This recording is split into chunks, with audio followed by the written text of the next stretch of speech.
Here's your podcast script. Politicians are hitting the club, and no, not for the drinks.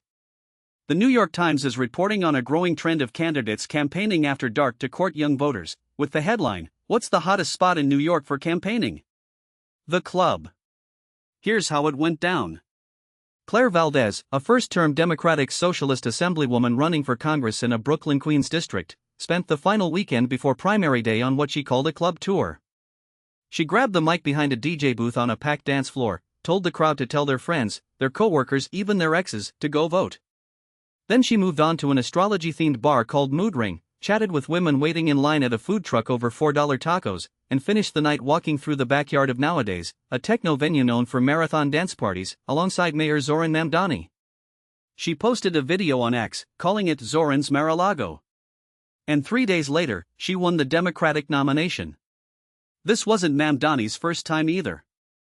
During his mayoral campaign, he swung by Elsewhere, described as a Bushwick utopia for young ravers, and Damballa, a listening bar spinning R&B and Afrobeats to crowds in their 20s and 30s. The late-night canvassing became a hallmark of his campaign's final push. The strategy is spreading beyond New York. In Texas, State Representative James Tallarico, who went on to win the Democratic Senate nomination, held a town hall at a San Marcos nightclub that has hosted Diplo and Waka Flocka Flame. Students actually asked on Instagram whether they could bring backpacks from class. Now, does any of this actually work? That's less clear. Valdez herself framed it modestly. She joked that statistically, at least one person probably went straight from the Nowadays all-night party to the early voting booth. Saikat Chakrabarti, former chief of staff to Alexandria Ocasio-Cortez, tried the same playbook in San Francisco, packing a nightclub with young progressives and Twitch streamer Hassan Piker.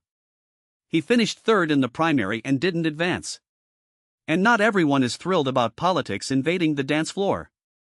Republican City Councilwoman Vicky Palladino from Queens put it bluntly on social media, saying NYC nightlife used to be cool, and lamenting that this never would have happened at Studio 54.